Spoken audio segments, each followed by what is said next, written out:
Hello my wonderful viewers, welcome to my platform. This is Linda's TV show. If it is your first time of coming across this channel and you like what you see after watching, please subscribe, put on your notification bell, set it to all notification. In that way you'll be able to get notified each time I upload a new video, even those without notification.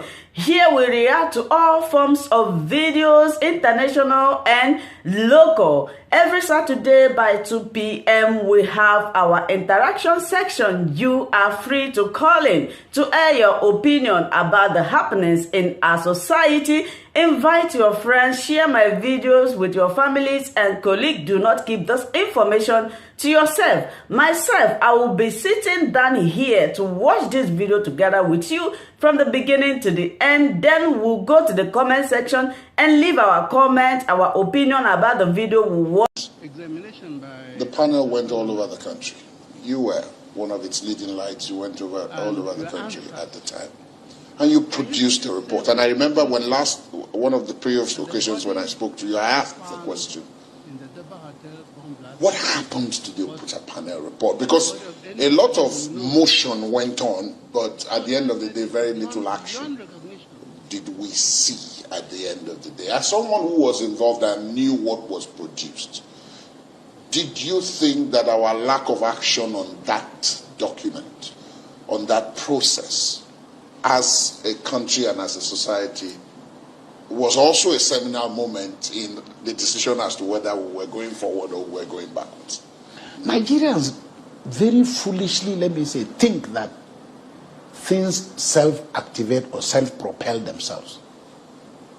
There has to be what you call a primary mover. That is, what moves, how did you get here? You had to have set out from your house to start a journey. You got into a car, you got into a plane, and so on. So, and I hear Nigerians saying rather foolishly, this election that is coming, we must get it right. I say, what do you mean getting it right? Okay, yeah, we must make sure we vote for the right candidate. Is there anything like the right candidate? Is there anything like a right woman to marry or a right husband to marry? Many of these things come as a result of a lot of work.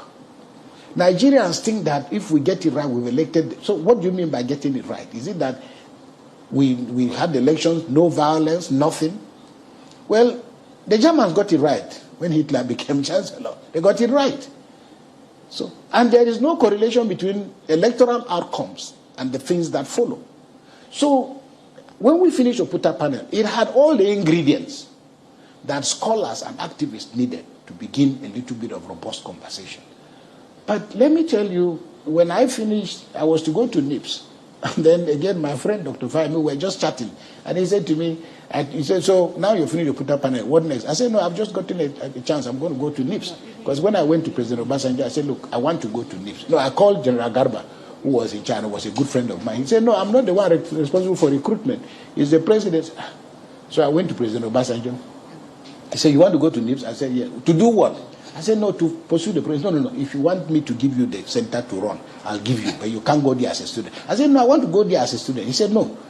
Then finally he said, okay, under the vice president. So I went to Alhaji Atiku. He said that he was very excited, very delighted. And the Atiku process made them take me. But in between this, I met Dr. Fahimi. I happened to be in London also. We cut off. He said, what about you? I said very proudly, I'm going to go to NIPS. He said, NIPS? I said, yes. He said, what are you going to do in NIPS? Come to Oxford. Come and take a fellowship in Oxford. I said, I don't know anybody in Oxford. I have blessed memories in Oxford. But how do you? He said, no. Anyway, it's a long story, but Oxford made me an offer. So I was like, I can't go to Oxford any day, but I can go to NIPS any day I want. When I go to Oxford, I ended up doing 3 different seminars for the African Studies program. Universities were calling me here and there in Europe and the UK. They wanted to hear about Oputa panel. At a point, I literally had to shut down. But as I'm talking to you now, there's not a single Nigerian university, not a single seminary, that is my own constituency, that ever said to me, hey, Father Kukah, this Oputa panel can we come and hear? All we are hearing was people, illiterate and ignorant people, just throwing stones. Hey, this happened. Then they now came back to say, the government did not release the report. The report was later on the internet. If you read my book, witness to justice, the last section, I had an appendix, Yes. which was a letter I wrote to President Obasanjo. And that letter, you can read the text. I was visibly and viscerally angry. But what I'm saying, in effect, is that what happened, the way these things work and the way politics works, you take the promises that a state has made and then confront the state. So unless there is, and I've said it severally, Nigerians can elect an angel to come and govern Nigeria. Nothing is going to happen unless we colonize the streets and have the capacity to agitate and bang on doors and say to people, we don't want this. Even if it takes us days and it take our life. But, you know, the elite are just sitting there drinking cheap brandy and watching golf and expecting things to change. And then when they have a new president, they all rush there and then try to fix all the things. Because the elite are benefiting from this carcass of a state. But in the final analysis, that is why we have civil society activism. In 1998, I published a book titled Democracy and Civil Society. I started out writing an article. And then I suddenly discovered from my research that, look, I didn't know anything about civil society, but I started work. By the time I finished, I completed a book. And it's one of the first things I published. For me, it was my gift to Nigerians preparatory to democracy in 1999. And my conclusion in the book is that democracy civil society and dictatorship cancel themselves out. So if we want a vibrant democracy, civil society must be alert. But unfortunately for us, a lot of the people who were active in civil society, Olisa Agbakoba, Ayo, Obe, Kayode Fayemi, Festus Okoye, all of us, people decided to go to sleep because they thought that the end of military rule was the beginning of democracy. So they never got in the ring. And what did the military do? They just brought back their friends and as governors and senators and so. None of that has changed. We are still under the leadership of the military. Our president is a former general. Just if you are measuring how far we've covered on the route of democracy. So that where we are is our inability to interrogate the system and our inability to realize that nothing comes for free. Everything has to be contested and fought for. So you can elect the best president. I sat down when Chagari of blessed memory was alive. I went to visit him. And I sat down with him for about 2.5 hours.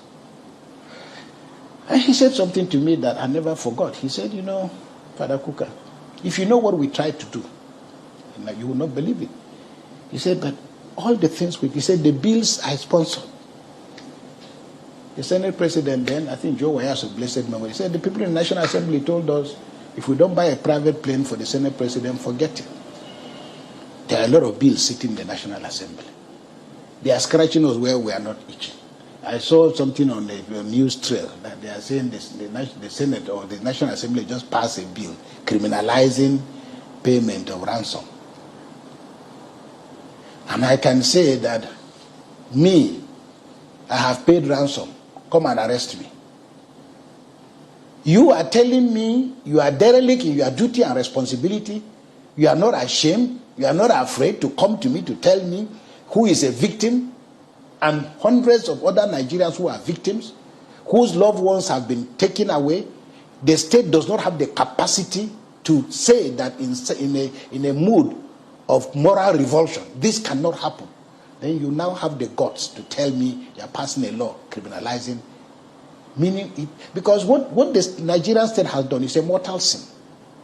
That it has, that as we are talking, there are citizens of our country, and they are leaving you except yourself and your family. And you consider many of these villagers who cannot even speak English, who have to live with the agony of making telephone calls and being abused every day. And some people are sitting in comfort somewhere. So this is the kind of, I'm sorry I'm getting emotional, but I'm just saying we cannot sow rotten apples and just wake up one day and think we are going to reap apples. It's not possible. But that also brings the other part of this discussion, where a lot of people have said, well, okay, if everything is the way it's been said to be, there's this other argument now. We're talking about the selection of leaders or how to do so. And you referenced it earlier when you talked about you don't give you don't really care, or you shouldn't really care where a president comes from. You should be talking about his competence. So you are talking about the merit versus zoning principle. But in Nigeria, because of what you talked earlier on about the practice of identity, the identity politics, people are not able to go as far as you've just said, which is to say, yeah, I don't care where the president comes from, provided the person is competent. There are very, very big arguments over where the person is coming from, even to the extent that people say, yes, it can come from this place. We have hundreds of competent people. Our problem, if you let us be the ones who provide you with the candidates, is that we are going to look for the very best one we have and present. But then the basic argument is still that if it is restricted to people from a particular area, competence and merit is still going to be sacrificed. Look, if you don't have, when people talk about recruitment, recruitment is a function of many things. And by the way, when we talk about zoning, the simple language is that we are zoning corruption. We are not zoning governance. We are zoning corruption. And Nigerians have gotten to a point in which, you know what? We are not looking, Nigerians have made peace with the fact that politics is what it is. That is that it's about theft of state resources. And they expect you to come to Abuja, and they will blame you for coming to Abuja and coming back with nothing. So the Senate president cannot go back to his constituency and say, these are the number of bills that I have sponsored. Okay? They are in the National Assembly. They are supposed to be making laws. So the point is, when women say we want a bit of this action, everybody who wants to participate in this process in Nigeria just wants a bit of the corruption. We have no moral argument about the essence of going into power. So let our own man also, our woman also get into this thing and participate. The processes that ought to have brought us to where we are, we went by the wrong route. That's why today we are still debating about our constitution. Because as a turnover of what the military did, which is the center of the debate about the constitution, that they handed us a constitution. Although arguments are, and if you speak to General Abdul Salam, he will tell you, some of us with memory still remember, that the military didn't just hand over a constitution. The military said, under Nikki Toby, here, go, run around, find out from Nigerians what they want. Nigerians came back and said, we want the 1999. Whatever it is, we don't know. But do constitutions by themselves guarantee good governance? Does having a Bible mean you go to heaven? Does having the Holy Quran mean you go to heaven? We don't know.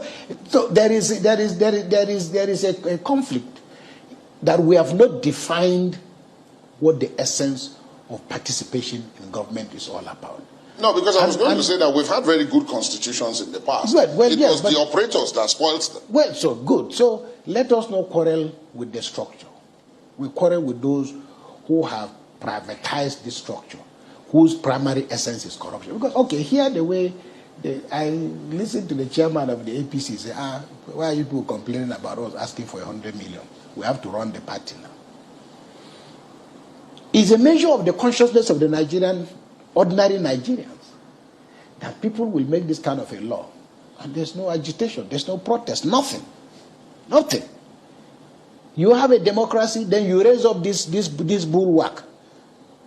No matter how persuaded I am, because you have already said very clearly, only corrupt people can enter here. Never mind this shenanigans of people are shamelessly giving money under the table, and they wake up and say somebody has gone to buy ticket on our behalf. This charade won't take us anywhere.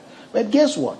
It is to say that we inherited, once the military infected this process by the nature and strategy of its engagement with the state through a coup, all it meant was that processes went through the window. So you only became president in a military government depending on your ability to keep the guns away. Somebody turned up from under the table with a gun, he became head of state. There are no qualifications. Now, if you look at the constitution of South Africa, what the South Africans did was that they started their debate. Mandela came out of prison in 1990. They started their debate over their constitution, and it ran for about 2 or 3 years. Now, they were able to synthesize and throw away all the corrosive elements that were capable of creating tension. Nigerians have been debating a constitution since what time? Every time we start the debate, we get stuck over Sharia law and its scope. Now, if we had had a real... Which is part of the identity thing you mentioned. Yes, but if we had had a real conversation, the South Africa, the American Constitution was written by 55 people. But the quality of minds that wrote that Constitution, with all its whatever, was such that, you read it and it's literally, you can't believe it's a document that's over 200 years old. How could these people have foreseen all those kinds? Because it's about imagination. And I served as Secretary of the Political Reform.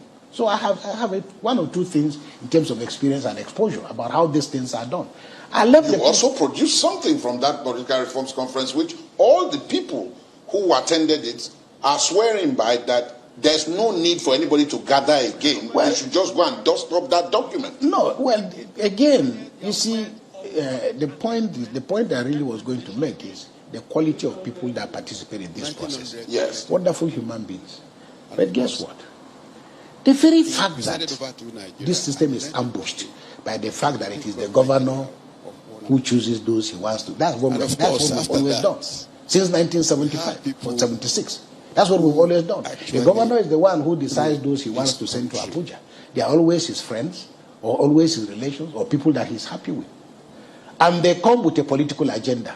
80% of how many, like when I was researching for my PhD thesis, and I went back to look at the proceedings of the 1977 Constituent Assembly. Yes. It was very interesting that when they got stuck, when Shagari and all the Muslims walked out of the Constituent Assembly on grounds of this inclusion of the clause on Sharia law, the interesting thing was they set up a committee of quote-unquote wise men.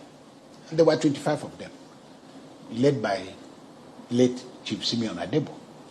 I went back and tracked the political trajectory of each and every one of those people and discovered that they found a compromise, to let the process go on. But what was very interesting was that 24 out of the 25 ended up in the MPN. All right? The only person who was there in the MPN at that time was Paul Onongo. But Paul Onongo joined MPN when he got a job in 1983. So what am I saying? It is that we send these people to Abuja, many of whom don't even know what has brought them to Abuja. All right? And then at the end of the day, the platform is a platform for political transaction. That's all. The issue of what will make this country go this way or that way is the least of their concerns. So we are weaponizing processes that should be the result of intellectualism. For me, to write a constitution, you don't need every state to send 3 people. You don't need that number. The one we were involved in was 400 and something people. Not a great market of ideas. There were no new things that were said. So what I'm saying is we must return to the scene of the crime, which is that so far what we've been running is a semi-feudal state, that does not have the capacity to pass muster for being a democracy. Because the processes of democracy are pretty straightforward. Because like I was saying about South Africa, by the time the South Africans went in to conduct elections, they had already written their constitution. So Mandela and his people who got into the assembly, all they needed to do was they couldn't touch the constitution. They just had to append their signature. Because by then, all the kind of things that we are agitating about had been done and dusted. Yeah. So the Nigerian elite does not want to discuss what the Niger Delta people are saying about their conditions and about their welfare. And I had the honor of serving, as a presidential facilitator of the conflict between the Ogoni people and Shell. And it was a metaphor for the problems of the Niger Delta. And the Nigerian elite has a tendency, when a community has a problem, they think that, we have appointed one of you as a come and chop. So what are you still agitating about? So for me, these things are, they are how will I put it? A nation that does not privilege the intellect, which is what Plato said a long time ago, which is that the philosopher king, you are not saying that other people are not necessarily important. No. But I don't know where uneducated people have built a civilization. That's why the alternative, a democracy by illiterate people is a mobocracy. They just want to see blood.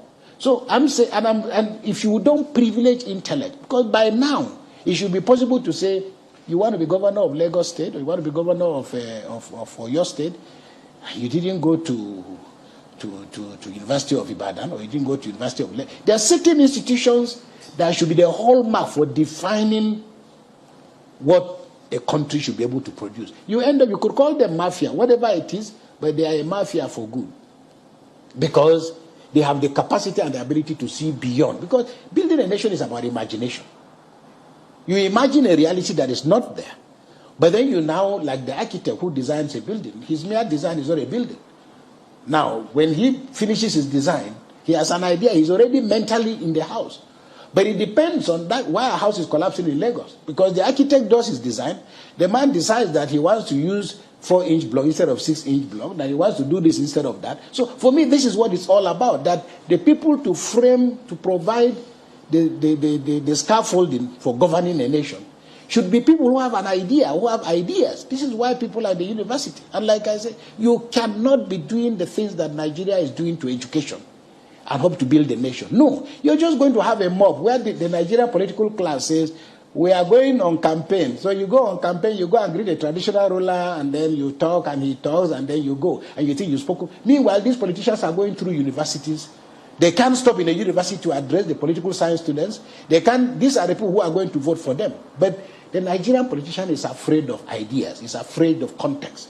And this is the hand we've been dealt. So it's not a miracle that we are just going around and around and going nowhere.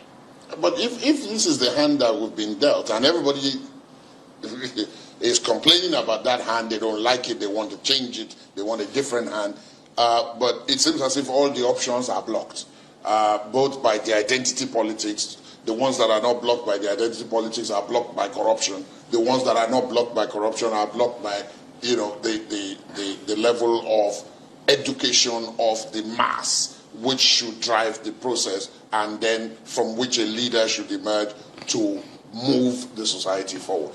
It kind of gives up the impression that we're swimming against the current and maybe we should stop swimming. No. See, I tell young people who are getting married, a wedding is not a marriage. All right? A wedding is a ceremony. It's not the marriage. The marriage starts after the wedding. And of course, you're married. There are all these promises of swimming the deepest river and climbing the highest hill for her. It's not the real thing. It's poetic, but it's not the ground. No, but okay, it swept her off her feet, you got married, that's fine. The question is not that marriage is good or bad, it is that she now has to have the mental capacity to remind you of the promises that you made. Because I took a class with somebody about women, and the guy says, he said, look, women think differently. You know the books, men are from Mars, women are from Venus. The way women think is different. And the guy was saying, women have the capacity to absorb so much information. Men talk, but the women process everything. And they will remind you, okay, laddie, this promise you made on January 5th, saying that we are going to go to, how now? But she has to confront you with the promises you made to her. Because left for you, you still want to go back with, to the boys you left behind and to continue the life. So in the same way, when you elect a leader, Nigerians think that we've elected Buhari, so he must change Nigeria for us. We've elected the next person, so it's not going to happen. And if you don't develop a robust process of engagement, we will come back to Nigeria and say, Buhari was not so bad. After only like 50 people died in southern Kaduna, 30 people died. Because if we're true to the tradition of Nigeria, is that tomorrow, yesterday is always better than today and tomorrow. So I'm saying this country will change, and it can change. But all of us must roll up our sleeves. Those who have an idea about how a nation can and should be built should roll up our sleeves. And it doesn't, Nigerians think that political engagement means going to contest for elections. There's a conceptual difference between office and power. If they tell you now that Mark Zuckerberg or Elon Musk fell off a bicycle today, the American stock exchange will shake. Okay? If the American president falls off a bicycle, something will happen, but not of the same magnitude. It's Mark Zuckerberg, he's in power, but not in office. Elon Musk is in power, but not in office. So there is a difference. The problem with our situation is that too many intellectuals don't want to distance themselves from the process because people are talking either because they want appointment or as soon as the opportunity comes, they want to jump in. You know, people must appreciate their capacity for who they are. I mean, so you look at somebody like Wole Soyinka, you ask yourself, you know, why is this guy still? He's not the richest Nigerian. He's not pursuing a career that will make him rich. But all his children have become governors, have become ministers. Why has Wole Soyinka not become a minister in Nigeria? I think he understands that his influence surpasses temporal office because he's already wielding power by other means. And in a more serious country, there are certain people, you know, government, I laugh when I see the way governors and ministers and presidents conduct themselves. People want to bring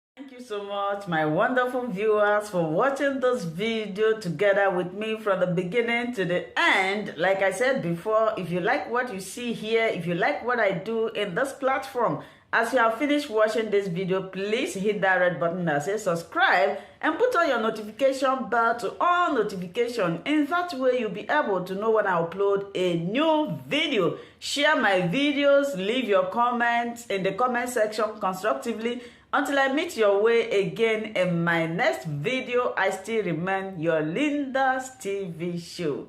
Bye-bye.